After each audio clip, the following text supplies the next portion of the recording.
Salve, salve pessoal, boa noite a todos. Todo mundo entrando. Felipe Peçanha 18, Ingrid Fábio Rodrigues, professor Sauei, sempre nos prestigiando. Esse cara é fera. Sigam esse cara no Instagram que ele é muito bom, mestre do processo penal brasileiro. Boa noite a todo mundo, pessoal do Periscope, pessoal do Instagram. Vamos para mais uma quinta-feira. Já tão rotina, né? Esse grupo de estudo nosso de quinta-feira já tem cerca de 3 anos, mais ou menos. 3 anos e pouco. Talvez um pouco mais. E aí eu não preciso nem avisar, né? Quinta-feira, 10 horas, todo mundo aqui. Quando eu não puder, aí eu aviso. Gente, hoje eu não posso. Mas se eu não disser nada, pessoal do Piauí, um abraço. É porque vai ter. Galera do Piauí, pessoal bacana, estudioso. Tem um amigo meu que ele é procurador da República e estava no Piauí, em Teresina. Falou, o pessoal é alto nível, os alunos, estudantes, assessores. Muito bacana. Luiz Fernando, Alisson, Davi 16 Andrade, Natal. Vamos lá. Enquanto o pessoal não entra, Faxinal dos Guedes, Santa Catarina. Tá aí um lugar que eu não conheço, Santa Catarina, eu não conheço, eu gostaria até de conhecer, né? Vamos lá. Cocal da Telha Piauí. Pessoal, podemos começar? Hoje vamos falar Fortaleza. Tive em Fortaleza já umas 2 vezes ano passado, esse ano, dando aula pela pós-graduação da PUC Rio. Nova Friburgo, Vinícius 791-41535. Vamos lá. Amigos, Goiânia, estarei em Goiânia em fevereiro, tá? Amigo, vamos lá. O tema de hoje é o crime de falso testemunho. Para começar, quando se fala em falso testemunho, esse é o nome iuris que se dá, que todo mundo conhece. Mas não é só um falso de testemunha. Tem falsa perícia, falsa tradução, falsa interpretação, mas o crime é chamado genericamente falso testemunho. O falso testemunho, ele tem uma característica que é de poucos tipos penais no direito penal brasileiro. São poucos. Ele é um crime de mão própria. Eu vou começar o falso testemunho com essa informação. O falso testemunho, ele é, amigos, um crime de mão própria. Pessoal do Periscope, pessoal do Instagram. Então, vamos lá, Sauei, você que é fera. O crime de mão própria é aquele que exige atuação pessoal do agente. O agente tem que praticar a conduta pessoalmente. Pensa assim. Me ajuda a pensar, raciocina comigo, não tem que decorar nada. O falso testemunho é crime de mão própria. Esquece esse decoreba. Se, ao invés de decorar uma frase, entenda o conteúdo e a matéria. Pensa assim. A testemunha pode mandar alguém mentir no lugar dela? Não. Só ela pode mentir, porque ela é a testemunha. Então, ela tem que praticar o crime pessoalmente. Então, crime de mão própria, anote isso, para você nunca mais errar, é aquele crime que exige atuação pessoal do agente. Disso surgem, Bruna Penteado, Curitiba, um abraço pessoal de Curitiba, disso surgem 2 consequências. Primeira, se exige atuação pessoal do agente, ele não pode, pensa comigo, ele não pode, portanto, se valer de outra pessoa para praticar o crime. Evidente. Porque qual é a premissa? A premissa é, o crime exige atuação pessoal. Conclusão, ele não pode se valer de ninguém para praticar o crime no lugar dele, só ele pessoalmente. Conclusão, não se admite nos crimes de mão própria o quê? A autoria imediata, que é aquela na qual o agente não pratica conduta pessoalmente, porém vale-se de outrem para praticá-la. Aqui isso não vale, porque exige atuação pessoal. Segunda conclusão. O crime de mão própria, ele não admite coautoria. Por quê? Vamos lá para o concurso de pessoas com autoria. Qual é a base da coautoria? A base da coautoria é a divisão de tarefas. É como diz o Nilo Batista, que é o maior autor no Brasil sobre o concurso de pessoas. Tem um livro sobre isso, né? É como diz o Nilo Batista. A coautoria é a, aspas, fragmentação operacional de uma atividade comum. Fecha aspas. De novo, para quem está anotando. Gabriel, posso citar isso em prova? Pode e vai pegar muito bem. Isso é argumento de autoridade em prova. Você cita o autor que é a referência no assunto. Então anota aí. Fragmentação operacional de uma atividade comum. O que significa a fragmentação operacional de uma atividade comum? Amigo, tentativa não é o tema de hoje, infelizmente, tá? Então hoje é falso testemunho. Espero que você entenda e não fique chateado comigo. A atividade comum é o crime. Então, fragmentação operacional. Eu pego o crime, que é a atividade comum, e fragmento em várias partes, tantos quantos forem os coautores. Então, se são 5 coautores, a cada um caberá uma tarefa naquela atividade criminosa. Por isso que a divisão de tarefas é a base da coautoria. O que isso tem a ver com falso testemunho? Tudo. Por quê? Se o falso testemunho exige atuação pessoal do agente, ora, não tem como ele dividir a tarefa com ninguém. Por quê? Repito, a premissa.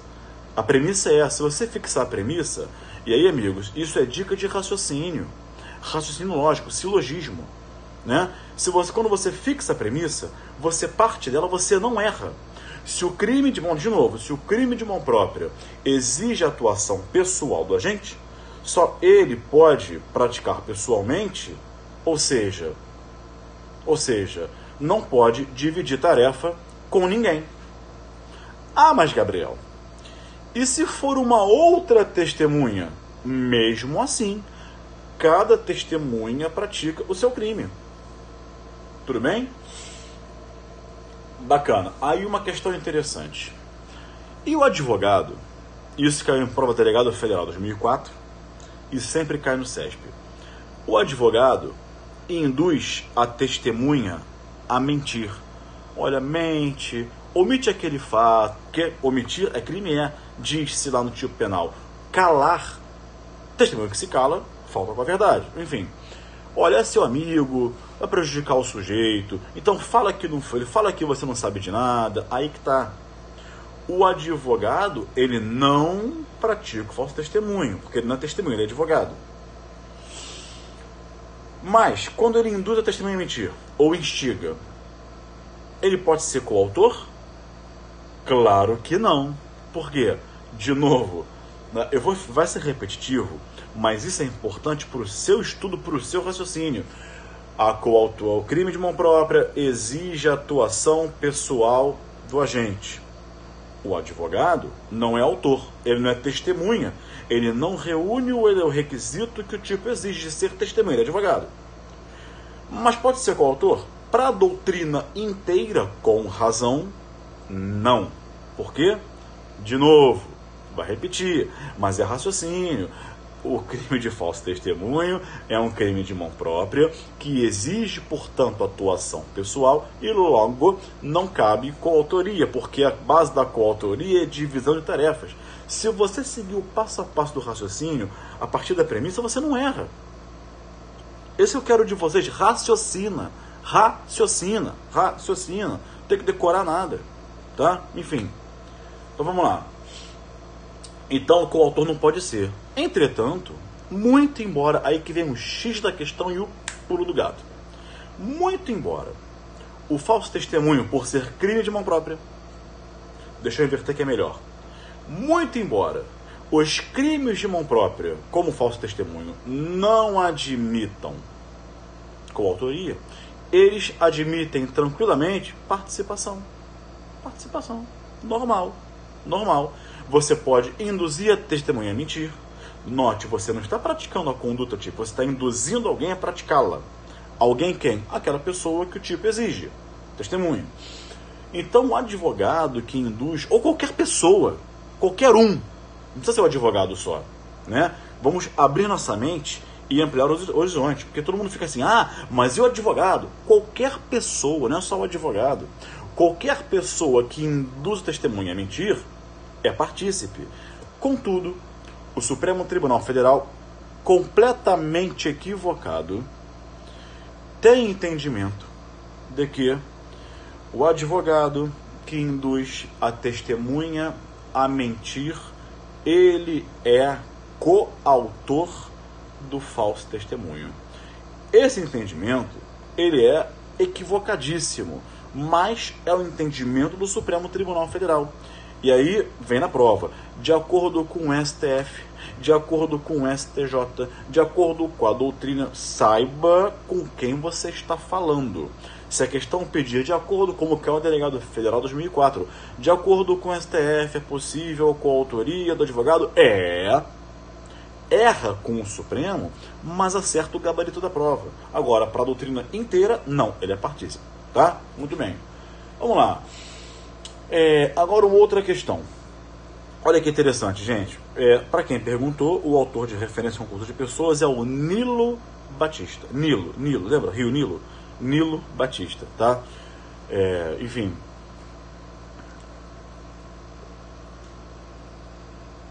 Como tipificar a conduta do instigador? Ele é partícipe ou testemunha. Simples assim, partícipe. Agora vamos lá. A testemunha é obrigada a falar a verdade? Claro que é. A testemunha tem o dever legal de falar a verdade, tá? Ela não passa a ser réu, né? O réu pode mentir sobre os fatos, pode se calar, testemunha não. Ela é obrigada. E aí vem aquela lição, vou salvar, pode deixar que eu vou salvar, tá, Fábio? Vai ficar salvo aqui no Instagram 24 horas. E aí vem aquela lição lá do Tourinho Filho, autor fantástico, que fala, testemunha é aquela pessoa que presenciou o fato criminoso com algum de seus sentidos. Ué, Gabriel, não é só aquela que viu a tal da testemunha ocular? Não é só aquela que viu. Isso é Tourinho Filho. Testemunha é aquela pessoa que presenciou o fato com algum sentido. Visão, audição. A testemunha ouviu tiros de madrugada no prédio. A testemunha ouviu a vítima gritando. Audição, né? O que mais? Paladar, envenenamento. A testemunha estava lá no jantar e sentiu um gosto na comida, aquele gosto amargo de enxofre, sabe? Aí, o que o juiz interpreta? Bom, esse gosto amargo pode ser da substância venenosa. Então, quer dizer, testemunho não é só quem viu, é quem ouviu, é quem viu, é quem sentiu, tá? Pelo tato também, tudo bem? Então, amigos, tudo isso é testemunha. Olfato, sentir o cheiro de queimado, não é? Sentir o cheiro de pólvora, entendeu? Tá? Ou seja, olha o professor Sauê aí falando, muito bem, claro, Sauê é fera do processo penal. Mas a testemunha, ela é obrigada a falar a verdade. Não tem a menor dúvida disso. Aí eu te pergunto, a testemunha que se cala pratica esse crime? Mas é claro, porque se ela se cala, ela falta com a verdade. Não tem aquela história de namorada adolescente. Olha, eu não menti, eu só omiti. Isso é coisa de namorada de 13 anos de idade. Todo mundo aqui já falou isso com o namorado quando era mais novo, né? Eu não menti, eu só omiti. Esquece essa besteira. Isso é briguinha de namorado de 13, 14, 15, 16 anos. A testemunha, se ela se calar, ela pratica o crime sim. Tá?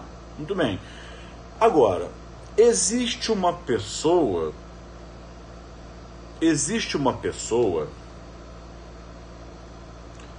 que é testemunha, mas que não tem o dever de falar a verdade. Vamos lá, a testemunha... Cadê meu CPP? Rapaz, eu mudei os livros de lugar. Deixa eu pegar aqui na...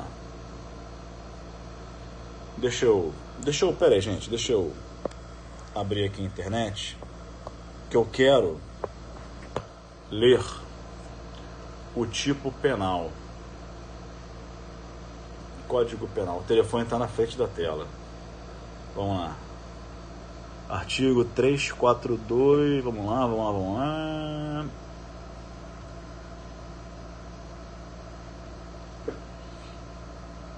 Sauei, eu acho que nós fomos a última geração que leu o Tourinho Filho, né, cara? O pessoal de hoje nem, sem nenhuma discriminação, claro. Não é uma crítica, é uma constatação. Pessoal, os alunos hoje nem sabem quem é Tourinho Filho, né? Eu acho que a gente que foi a última geração que leu o Tourinho Filho. Fantástico o livro, ele é o mago do processo penal. Olha lá. 342.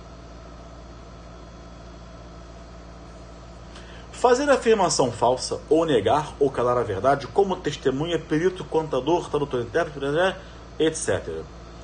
Vamos lá. Então vejam que interessante, gente. Há uma pessoa que ela não tem o dever de falar a verdade. É a testemunha descompromissada. Não, Tourinho não é minoritário. Talvez você nunca tenha lido Tourinho. Não é minoritário, tá? Enfim, tá? Então, assim, calma, devagar, né? Bem assim que a banda toca. O Tourinho toda a minha geração estudou pelo Tourinho. Então ele formou todo mundo, ainda que pelos livros, tá? Vamos lá. Existe uma pessoa que é chamada de informante, que é a testemunha descompromissada. Entendeu? Ou seja, ela tá no CPP, ela gente, para de manifestar, prefiro o autor tal, que a gente tá aqui numa live. Vamos focar na live, vamos focar no tema de hoje, para não abrir muito os comentários. Então daqui a pouco aí um concorda, outro discorda, aí começa aí, a coisa desanda, tá? Deixa eu até travar os comentários aqui, porque um grande problema de hoje é perda de foco no que está fazendo. Então vamos manter um foco para não dispersar. A testemunha descompromissada, ela não tem o dever de falar a verdade. Olha a testemunha. Eu te pergunto, a testemunha descompromissada pratica esse crime? Também chamada informante, ela pode responder pelo crime de falso testemunho? Isso é uma questão que até hoje a doutrina não pacificou. Doutrina penal e processual penal, tá? Em doutrina, amigos, duas correntes disputam esse tema. Primeira posição da doutrina, não. A testemunha descompromissada, o mero informante, não pratica esse crime. E por que não pratica? Porque o crime é faltar com a verdade. Só pode praticá-lo quem tiver o dever de falar a verdade. E se a testemunha descompromissada não tem, por isso mesmo, o dever de falar a verdade, ela não falta com compromisso, não pratica esse crime, logo ela não responde por esse crime. Conclusão: só pode praticar esse crime a testemunha compromissada. É a posição do Fragoso. Para quem quer anotar, anote aí. Agora vem um catatal de autor. Era a posição do Fragoso, é a posição do Souza Nucci, tá bem? É a posição de um autor da geração anterior ao Tourinho, Spínola Filho. Lembra, Sauei? Spínola Filho. Na Argentina, é a posição de Carlos Fontan Balestra, tá? Então, vários autores. Só que essa posição no Brasil é minoritária. Uma segunda corrente doutrinária, que é majoritária, diz: a testemunha descompromissada responde sim pelo falso testemunho. Por quê? O grande argumento é: a lei não fez distinção. 2. E aí é o argumento muito bem falado pelos autores, tá? O compromisso, ele é mais, ele tem um peso maior para o juiz valorar ou não aquele elemento de prova. É só para o juiz dizer, bom, essa pessoa, ela é descompromissada, então vou valorar mais ou vou valorar menos. A gente sabe que no processo penal vigora o princípio da relatividade das provas. Como assim relatividade, Gabriel? Toda prova tem valor relativo, nenhuma é absoluta, tá? Enfim, além disso, o fato de ser informante e não prestar compromisso não lhe autoriza a faltar com a verdade. Então, mesmo descompromissada, tem sim o dever de falar a verdade. Logo, se tem o dever de falar a verdade, responde por esse crime. No Brasil, para vocês terem uma ideia de como isso é majoritário, era a posição de Nelson Hungria. Para quem está anotando, eu vou falar devagar. Posição de Nelson Hungria. Posição do Edgar de Magalhães Noronha. Começando pelos clássicos, tá? Quem mais? Além de Hungria, Noronha. Posição de Bento de Faria, que é um autor muito antigo. Bento de Faria. Posição do César Bittencourt. Do Luiz Regis Prata, vamos lá, repetir, Nelson Hungria, Magalhães Noronha, Bento de Faria, César Bittencourt, Luiz Regis Prado, Paulo José da Costa Júnior, posição também do grande mestre Hélio Tornag, do processo penal, Hélio Tornag, é a posição do Tourinho Filho no Brasil. Na Itália, era a posição de Vincenzo Manzini, Giuseppe Maggiore, Francesco Antolicei. Então, a segunda corrente, Hungria, Magalhães Noronha, Bento de Faria, César Bittencourt, Regis Prado, Hélio Tornag, Paulo José da Costa Júnior, Tourinho Filho. Na Itália, Vincenzo Manzini, Giuseppe Maggiore, enfim, o Francesco Antolicei. Então vejam que no Brasil essa posição ela tem mais autores que a defendem, ela é majoritária. E além disso, na Itália tem grandes autores que são muito influentes no Brasil que a sustentam. Então vejam vocês que essa posição, a segunda corrente, é majoritária. Muito bem, encaminhando-nos para o final, a pergunta é: a testemunha mentiu. Para que haja o crime, é necessário que aquele falso testemunho influencie o julgamento? É necessário que o juiz, exercendo seu livre convencimento motivado, leve em consideração aquele testemunho na sentença, seja para absolver, seja para condenar o réu?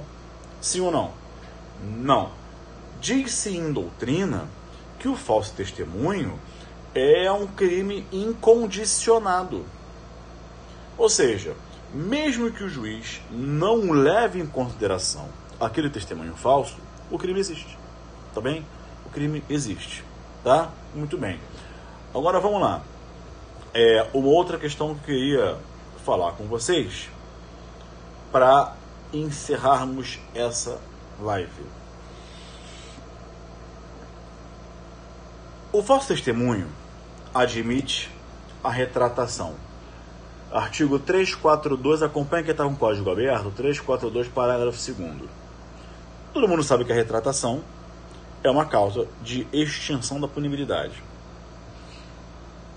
O fato, estou lendo o artigo 342, parágrafo 2º, o fato deixa de ser punível se antes da sentença, vou ler de novo, se antes da sentença em que ocorreu o ilícito, o agente se retrata ou declara a verdade.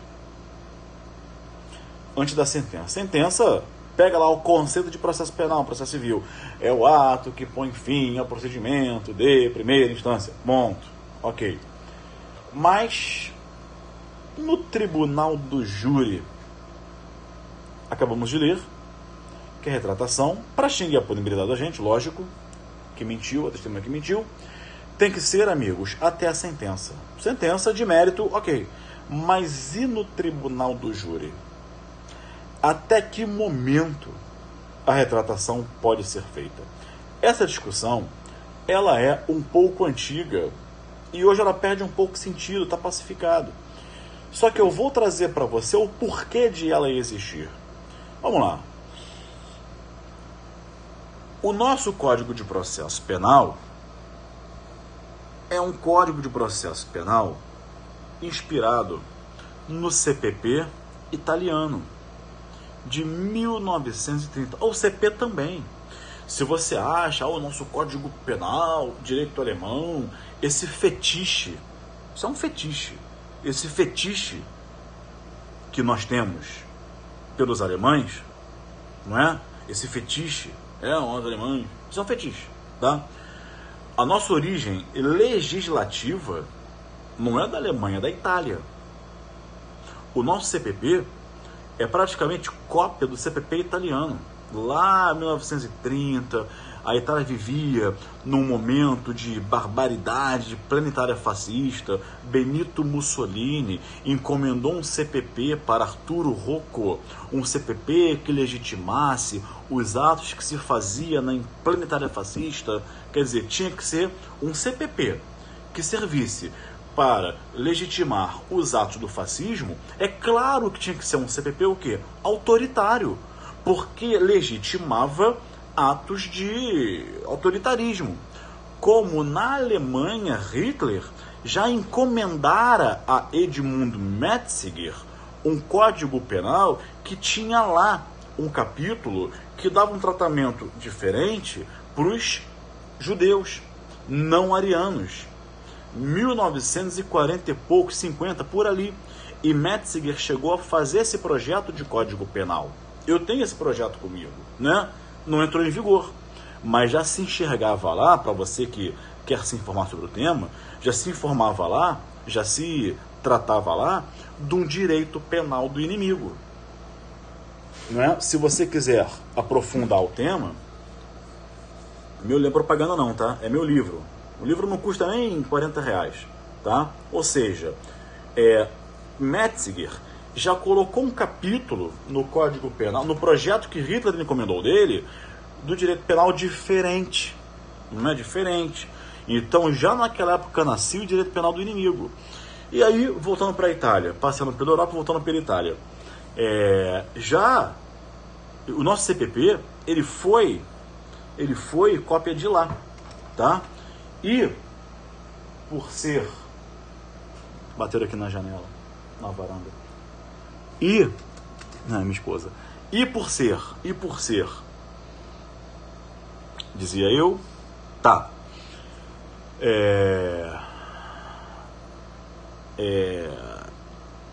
Tava falando o quê, hein? Ah, tá. Por ser cópia do CPP italiano, cai em prova com Conceição? Claro que cai muito. Quer ver? Por ser cópia, uma cópia de um CPP mal feito, o nosso CPP sempre chamou a pronúncia de sentença. Se você pegar antes da reforma de 2008 do CPP, antes daquela reforma, dizia a sentença de pronúncia, quando na verdade a pronúncia nunca foi sentença, sempre foi uma decisão. Vocês são Montalverne, você que está nos assistindo, sempre foi decisão o quê? Interlocutória. Mas, entenda a questão, mas como o Código de Processo Penal, antes de 2008, chamava de sentença de pronúncia, sentença, alguns diziam, no falso testemunho, como o Código Penal diz que a retratação pode ser até a sentença, é só até a primeira sentença, que é a sentença de pronúncia, que nunca foi sentença, mas como o CPP chamava de sentença, é só até a primeira sentença, que é a pronúncia. Por isso que os autores dizem, no tribunal do júri, a retratação da testemunha que mentiu é só até a pronúncia, que é a sentença. Caiu o Sauê, prova oral. Aí, Sauê acabou de dizer, isso caiu na prova oral da MP do Rio de Janeiro semana passada. Que bom. Então, estamos no caminho certo. Só que a pronúncia nunca foi sentença, né, Sauê? Nunca foi sentença. Sempre foi decisão interlocutória mista, não terminativa. Por isso que a doutrina majoritária sempre falou o seguinte, majoritária, peraí. Calma. A gente sabe que o CPP chama pronúncia de sentença, mas está errado, nunca foi sentença. Então, o momento final, o momento limite para a testemunha que mentiu retratar-se é a sentença de mérito no plenário do júri. Essa questão pode vir tanto em penal quanto em processo penal.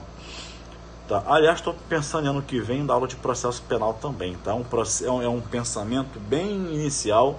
Eu acho que eu não teria capacidade para tal, como tem o Sauei, por exemplo, que é um gênio. Mas confesso que ronda a minha cabeça, não é, a ideia de começar a lecionar também processo penal, né? Ano que vem. Mas essa é uma ideia muito inicial, eu acho que, enfim.